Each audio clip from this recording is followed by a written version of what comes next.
혹시 요즘 부쩍 지치고 일에서 더 이상 뭐랄까 보람을 느끼기 어렵다 이런 생각 드시나요? 이게 당신만의 이야기가 아닐 겁니다. 직장인 10명 중에 9명 이상이 번아웃 증후군을 경험한다고 하니까요. 그래서 오늘은 바로 이 직장인 번아웃 증후군에 대해서 좀 깊이 파고들어 볼까 합니다. 저희가 오늘 참고할 자료는요, 정신건강의학과 전문의이시면서 또 경영학 박사학위도 가지고 계신 이후경님의 글입니다. 직장인 번아웃 증후군 극복 지침이라는 글인데 이걸 바탕으로 좀 얘기를 풀어가 볼게요.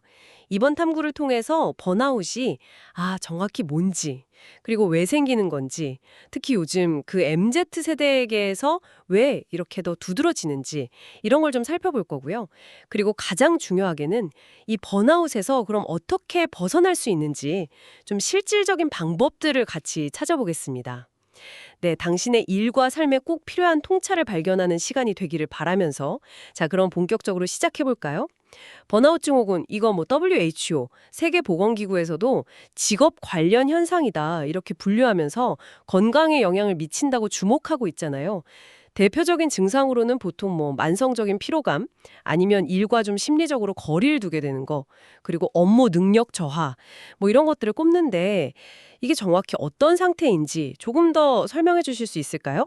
네, WHO 국제질병분류 ICD-11에도 등재될 만큼 이제 국제적으로도 중요하게 다루는 현상입니다. 이게 엄밀히 말해서 의학적인 질병은 아니에요. 근데 말씀하신 것처럼 개인의 건강 또 웰빙에 심각한 영향을 줄 수 있는 그런 상태로 보고 있습니다. 주요 증상엔 크게 세 가지로 볼 수 있는데요. 첫째는 에너지가 완전히 고갈된 듯한 그런 극심한 피로감.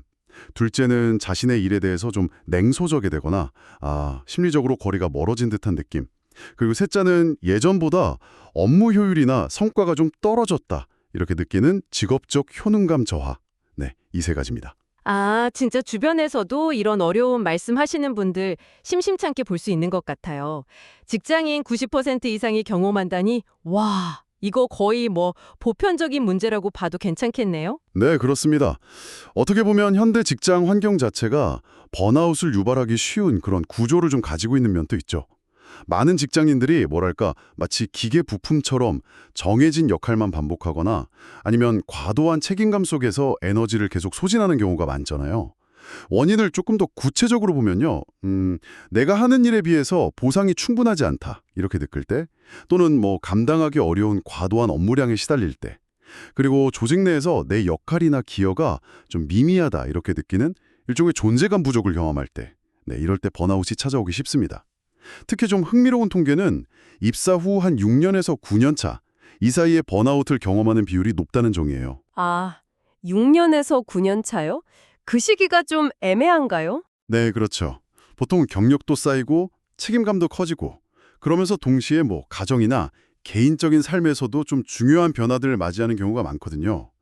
근데 가족과의 시간, 내 건강까지 다 희생하면서 일에 매달렸는데 돌아보니까 남는 게 없다.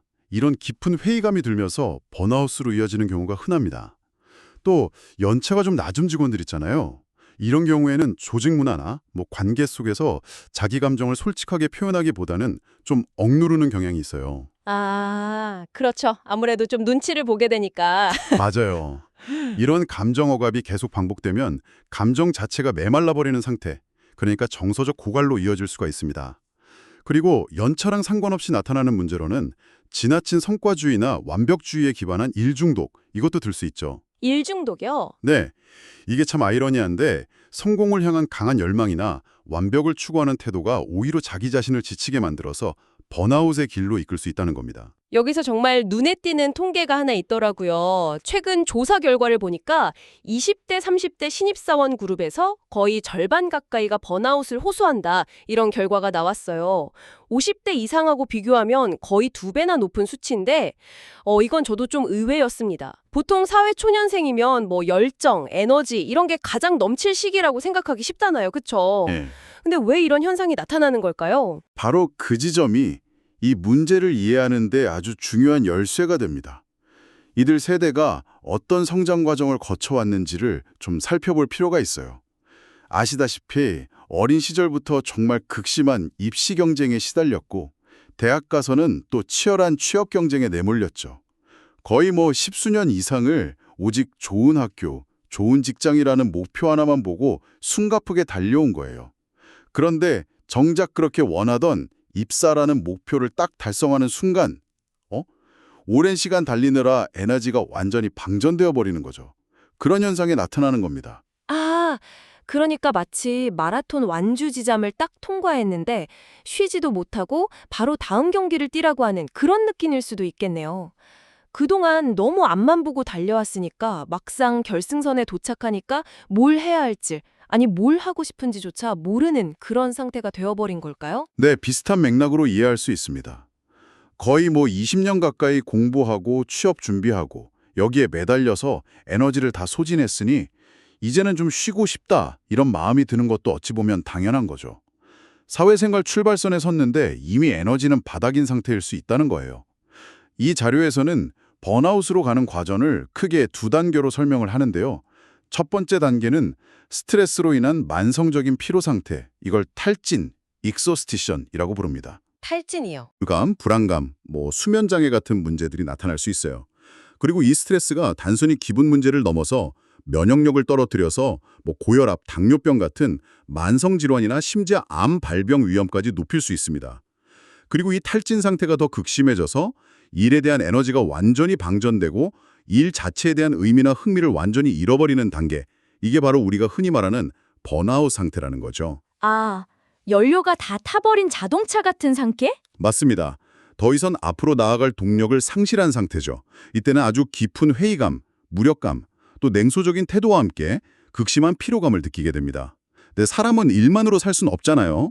이렇게 감정 에너지가 고갈되면 이 비어버린 마음을 채우려고 술이나 도박, 쇼핑, 심지어 좀 위험한 관계 같은 즉각적인 쾌락을 주는 행동에 중독될 위험성도 커진다는 점, 이것도 좀 경계해야 합니다. 네, 듣고 보니까 이게 단순히 피곤하다. 이 차원에 넘어서는 정말 복합적이고 좀 심각한 문제라는 생각이 드네요. 그런데 이 자료에서는 번아웃의 원인을 더 깊이 파고들어서 세 가지 근본적인 뿌리를 지적하고 있더라고요. 바로 반복되는 거절의 경험, 그리고 계속되는 실패의 경험, 마지막으로 목표 부재와 의미 상실, 이 세 가지인데요. 이 부분이야말로 번아웃을 제대로 이해하기 위한 핵심이 아닐까 싶습니다. 하나씩 자세히 좀 들여다볼까요? 네, 맞습니다. 이 세 가지는 번아웃을 만들어내는 어떤 심리적인 토양과 같다고 할 수 있을 것 같아요. 첫 번째 뿌리인 잇따른 거절. 이건 우리가 어떤 일에 대해 가졌던 흥미나 의욕, 심지어는 그 일의 의미 자체를 앗아갈 수 있습니다. 특히 사회 경험이 좀 부족한 초년생 시절에 계속해서 거절당하는 경험을 반복하게 되면 학습된 무기력 상태에 빠지기 쉬워요. 학습된 미기력이요? 그게 어떤 상태인가요? 혹시 지금 듣고 계신 분들 중에도 어차피 내가 뭘 해도 안 될 거야. 이렇게 생각하면서 새로운 시도 앞에서 좀 망설이거나 미리 포기해본 경험이 있으시다면 바로 이 개념하고 관련이 있을 것 같습니다. 네, 정확합니다. 학습된 무기력이라는 건 반복적인 좌절 경험을 통해서 내가 이 상황이나 결과를 통제할 수 없구나 라고 학습하게 돼서 나중에는 실제로 극복할 수 있는 상황인데도 아무런 시도조차 하지 않으려는 상태를 말해요. 아주 유명한 비유가 있잖아요. 어릴 때 굵은 쇠사슬에 묶여 자란 코끼리. 이 코끼리는 다 자라서 힘이 훨씬 세진 후에도 가느다란 새끼줄에 묶여 있으면 그 줄을 끊을 생각조차 못하고 꼼짝없이 묶여 있다는 이야기. 그 이야기 저도 들어봤어요. 네, 바로 이 코끼리처럼 반복된 거절은 우리의 어떤 도전 의지 자체를 꺾어버릴 수 있다는 거죠. 두 번째 뿌리는 연이은 실패 경험입니다. 실패는 우리 스스로를 좀 무능력하고 가치 없으며 세상이나 타인에 대해서 무관심하게 만들 수 있어요. 근데 여기서 한 가지 좀 역설적인 현상은 과거에 큰 성공을 거뒀던 사람이 오히려 작은 실패에 더 크게 좌절하고 쉽게 무너지는 경향을 보인다는 점입니다. 오히려 성공했던 사람이요? 네, 기대치가 높았던 만큼 실패가 주는 충격이 더 크게 다가오는 거죠. 이렇게 열심히 해도 달라지는 게 없는데, 나름대로 착하게 살았는데 왜 나아지는 게 없지? 와 같은 생각들. 이게 우리 사회에 만연한 무기력 사회의 단면을 보여주기도 합니다. 어쩌면 내가 진짜로 원하는 삶이 아니라 남들이나 사회가 기대하는 기준에 맞춰 살아가려고 애쓰는 것 자체가 무기력의 시작일 수도 있어요. 와, 성공했던 사람이 작은 실패에 더 크게 좌절한다. 이건 정말 아이러니하면서도 한편으론 또 이해가 되네요. 그 기대와 현실의 차이가 클수록 실망도 큰 법이니까요. 그럼 세 번째 뿌리는 뭔가요? 세 번째 뿌리는 목표 부재와 의미 상실입니다. 이게 우리 내면의 아주 깊은 공허함과 허무함, 그리고 세상으로부터 좀 고립된 듯한 느낌을 가져옵니다. 많은 사람들이 그냥 막연히 언젠가 좋은 일이 있겠지 이러면서 기다리거나 자기 삶을 그냥 우연이나 요행에 맡긴 채 살아가는 경우도 있잖아요. 하지만 뚜렷한 목적지 없이 하늘을 나는 비행기가 결국 제자리를 맴돌다가 연료가 소진돼서 추락하듯이 삶의 방향성이나 의미를 잃어버리면 우리의 에너지는 고갈될 수밖에 없습니다. 그 의미 치료의 창시자 빅터 프랭클 박사 이야기는 여기서 정말 큰 울림을 주죠. 아, 네. 아우슈비츠 생존자. 맞아요. 그 죽음의 수용소에서도 살아남으셨는데 매일같이 자신이 전쟁 후에 정신과 의자가 돼서 고통받는 사람들을 돕는 모습을 아주 생생하게 상상하면서 삶의 의미를 붙잡았다고 하잖아요. 그분이 남긴 유명한 말, 살아야 할 이유를 아는 사람은 어떤 상황도 견뎌낼 수 있다. 이 말처럼 삶의 의미가 우리에게 주는 힘은 정말 막대합니다. 바로 이 지점에서 최근에 많이 강조되는 기업의 ESG 경영이 중요해지는 겁니다. 아, ESG 경영이 여기서 또 연결이 되는군요. 네. 단순히 환경이나 지배구조뿐만 아니라 사회적 책임 측면에서 구성원들의 행복과 웰빙이 핵심 요소로 떠오르고 있는 거죠.